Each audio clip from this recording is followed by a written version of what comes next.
Thank you. So, morning all, and thank you for those two presentations. Hopefully I can build on them quite well. So first of all, I guess I am one of the few non-engineers in the room. I'm actually trained as a biologist, and then I did a master's in innovation management. So I'm very interested in systems and how systems evolve. And I lead a team at Arup that's called the Foresight team. And we're very much a group of T-shaped people. We have a rocket scientist, physicist, social scientist, economist, biologist, and various other more engineering-related disciplines such as urban planning, architecture, and also one structural engineer.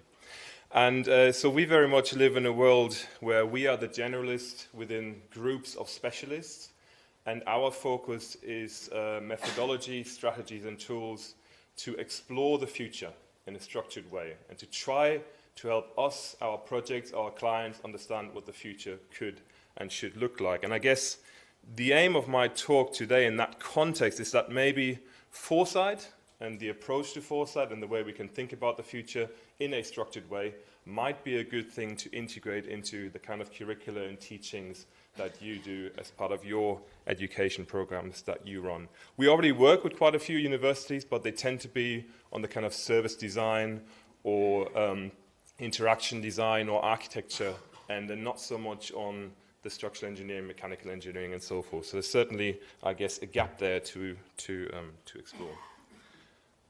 So first of all, what is foresight? Foresight is essentially any structural or cultural element that helps a business or an organization explore the future in a structured way to try to figure out what is changing and what it means for them. And in our case at Arup, we have a team that does that. In other organizations, there might be individuals or they might hire consultants to do it. So there's various different strategies to achieve this, but in general, it's about improving and fostering and understanding what the future might look like and what the implications of that could and should be. At Arup, we do 4 different things. It's research, strategy, innovation, and engagement related. So a lot of research we do is about what are the trends that are shaping our future. Strategy is about translating what those changes mean for a business or for a skill inside of Arup. Innovation is about coming up with new design solutions or new ideas, both within the company but also for external organizations. And engagement is all about workshops and conversations where we bring people together to have conversations about change. And this is essentially also a set of skills that we then apply, which can be taught and which can be integrated into other forms of curricula. So how do I understand what a trend is? How do I understand what the implications are for my design? How do I ensure that I incorporate thinking about the future into my education programs or into my actual engineering when I start working? We do all of this because we recognize that change is constant. The students that you are educating today are emerging into a world that is full of change in terms of how we design, what we design, the expectations for our designs, and the broader social, economic, environmental, and political context. So it is important that we prepare students to understand that change is important and that change will have an impact on how they will work and how they should design. Now, this is an image that in many ways describes some of the key trends that we are facing. You've got social changes on the right, the aging population, demographic shifts in society, and on the left you've got machine learning, robotics, machine vision, and all of the things related to what we understand as the digital transformation. And this has many implications, again, on what we do as engineers and designers, and also what the expectations are for what the future built environment might look like. And the core question really that we then constantly need to ask ourselves is, what does our future look like? So what is the future of structural engineering, or what is the future of the broader built environment? What does that mean for me? Now, it's actually quite easy from a foresight perspective to identify what is changing. We all know that the aging population is emerging and coming and having an impact on what we're doing. We know about robotics. We know about resource shortages. We know about the political shifts. The hard thing is always to translate that into the context-specific impacts of what it means for you. So what does it mean for design, for strategy, for innovation, for all the processes, or, for example, for investment decisions? And this is really what, again, these methodologies and approaches around foresight really focus on. It's the synthesis, prioritization, and contextualization of change into something tangible that you can actually say, okay, this is what it means for me. Because aging, for example, will mean something very different to an engineering company versus a fast-moving consumer goods company versus an automotive company, for example. Now what I'll do next is just give you a few examples of how we actually do this in our work with various clients across the world, because hopefully it will explain a little bit how the theory of foresight actually translates into something practical, both for the engineers that we work with, but also the wider client base. And the first project I want to talk about is a project we did for MTR Corporation, which is essentially the Transport for London of Hong Kong. So they operate all of the underground and rail system, and they also have a broad portfolio of commercial property and retail property. And their executive committee really wanted us to look at a whole range of different megatrends that might be impactful for the future of their business. So we looked at social changes, such as the aging society, economic changes, regional economic growth patterns, and new patterns of workplace, political changes around public opinion, environmental changes around resource efficiency, and also lots of technology stuff, such as the Internet of Things. We started with an even bigger list of trends, and then we worked with them to really prioritize, okay, in this complex world of change that you're seeing, which ones are the most important one? And how do they combine to create strategic themes that are relevant for your future business? So in this case, we had one theme, for example, that was called Spaces, Places, and Services for an Aging Population. Now, Hong Kong's population is expected to peak at around 8 million by 2043, and then start to decline to just under 8 million by 2060. And one of the things that we are also seeing in Hong Kong, and Hong Kong is by no means unique in this context, is an overall aging and shift in the population profile. So you can see on the left there, it's the population profile in 2015. Most of the bulk is really in the working age population. And on the right, you can see towards 2050, it is massively shifting up. So the middle is shrinking, is contracting the working age population, and the top, the oldest people and the oldest old, are really expanding. And this, of course, has big implications in terms of social care, pensions, workforce availability, and so forth. So this trend of aging is very, very real in Hong Kong. And as a consequence, it's an interesting question to ask. What does it mean for a company or an organization like MTR? So we take a very logical step, and this is, if you like, a simplification of that process, but we have a trend, the aging population, which is the what. We have a set of implications, the so what. In this case, there's something around station accessibility. Hong Kong is a very dense, fast-moving urban environment. There isn't many lifts. It's mainly staircases to access stations. So there's something around making those stations more accessible for older people and easier to navigate. There's something around management and operations. Maybe there need to be more people on the platforms to actually help guide people in and out of the trains. Maybe it's about changing the frequency of trains so that people have more time to get on and off, and so forth. Fares of elderly are subsidized. So what does it mean for fare income in 10, 20, 30 years' time? Does it mean that we will have to increase the fares of younger people, or does it mean that we have to stop the subsidies? And there's also, of course, opportunities, new community services, new property offerings, or other kinds of experiences that are targeted as this growing cohort of the aging population. And the action that the MTR then decided to take is a new design guide for stations that takes into account the needs of elderly much more. So when they do an architectural brief or when they work with engineers, there's now much more clarity around what it means to design an age-friendly station. There's something around a lift investment strategy where they decided, okay, maybe these parts of Hong Kong are aging faster, so maybe we should invest in new lift capacity in those parts of Hong Kong first. And there's also the financial team, which then did some fare projections. Okay, what does it really mean for our income if we have this proportion of elderly versus other passengers in 10, 20 years' time? So it's about understanding and having a different dialogue about what is important to the organization, and then taking some actions to really understand, map out both the risks and the opportunities.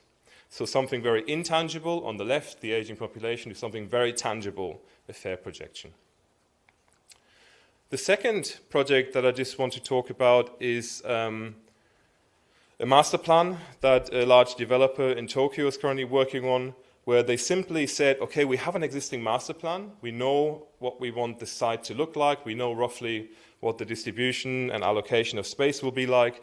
But we just want to make sure that we've incorporated all of the trends and impacts and so forth that may be important to us in the coming decades into that program. So all we did was fly over there for a day and essentially just do a workshop to look at some key trends, prioritize them, rank them, and then analyze the implications. So with them, we looked at 4 different things, and this is where this idea of scale comes back. So we looked at, first of all, the city scale, so trends related to smart cities and smart districts. We looked at the district scale, the emergence of new approaches to public realm and the use of green infrastructure. We looked at the building scale, so new emerging building typologies and uses around retail and commercial and hospitality and so forth. And then we also looked at the human scale and this idea of digitally enabled urban user experience.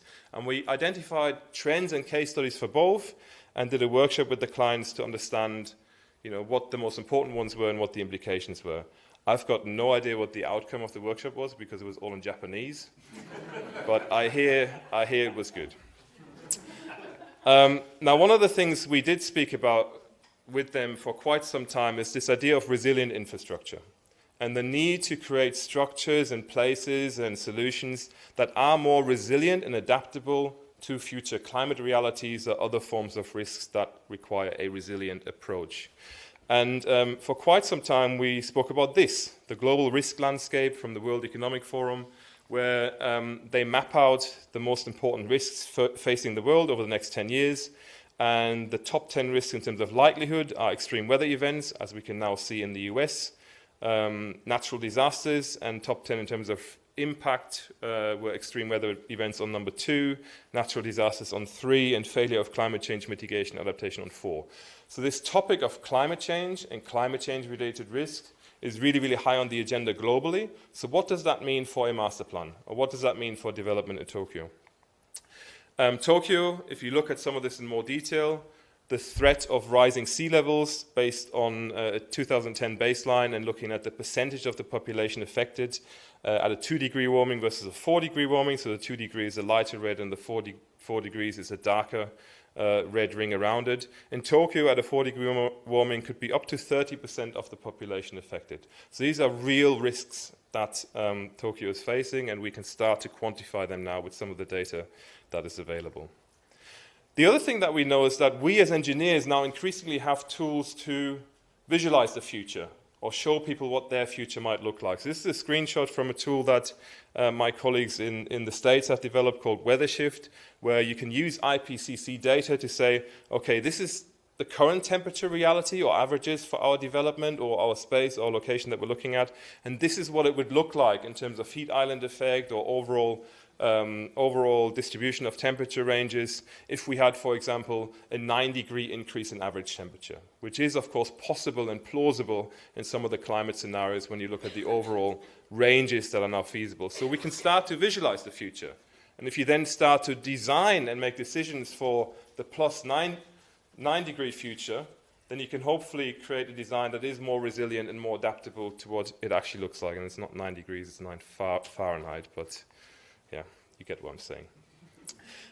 Another way, of course, is to, again, analyze risks in other ways. So this is not work by Arup, but Copenhagen did an analysis of flood risks in the city and identified streets and spaces that might be particularly susceptible to flooding, to surface water flooding and other forms of flooding.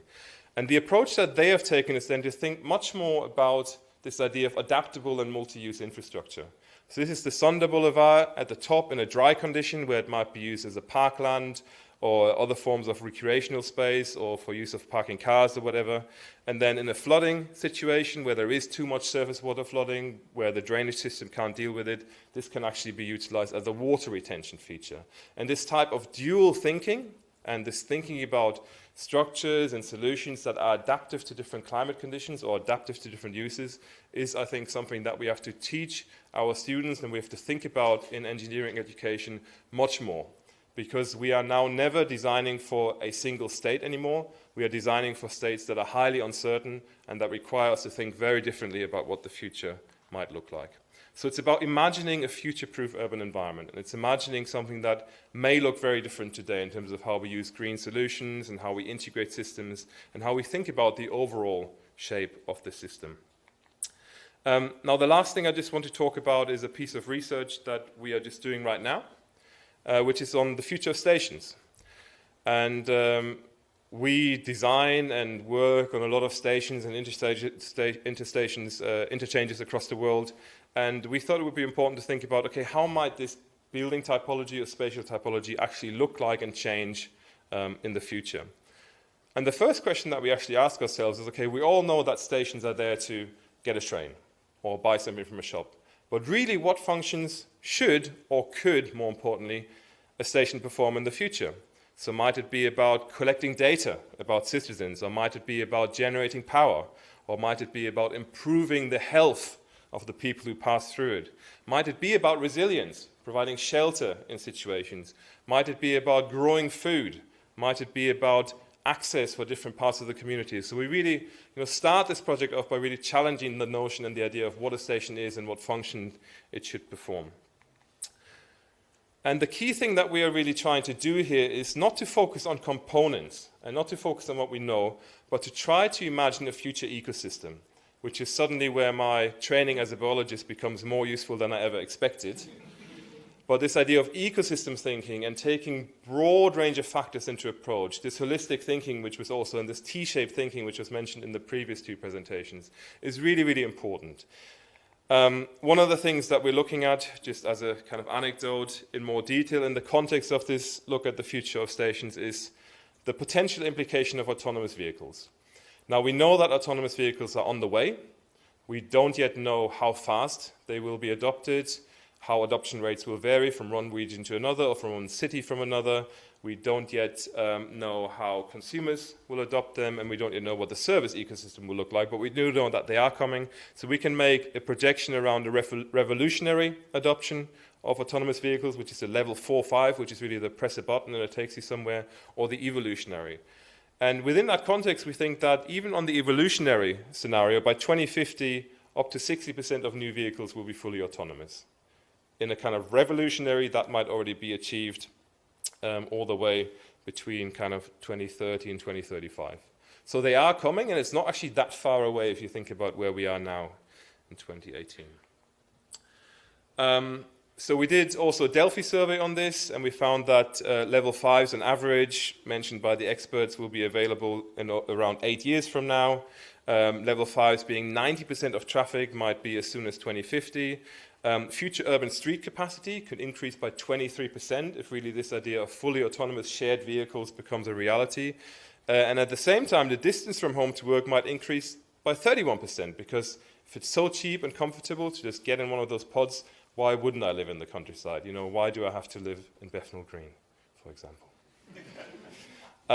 So really, really interesting questions. And then if we think about the future stations, we can start to map out different scenarios for how the urban mobility system actually works, what the distribution of different types of modes are. So we might go from a baseline. This is a study we did for San Francisco, where on the left-hand side, most of what we have today is legacy automobiles and 32% of active mobility, to this revolutionary scenario, which we described first, where there might be 8% fully owned autonomous vehicles, 15% shared autonomous vehicles, a much greater proportion of active mobility, automated buses, rail, and then also shared rideshare, which is, if you like, larger buses or minibuses. And this is then what the street might look like. So we move away from something that looks like the picture on the left, which is very much focused on cars, to something that looks like this, which is about drop-off and pick-off points for these autonomous vehicles to drop off and pick up people, about shared buses, about a much greater focus on green infrastructure, public space, and active forms of mobility.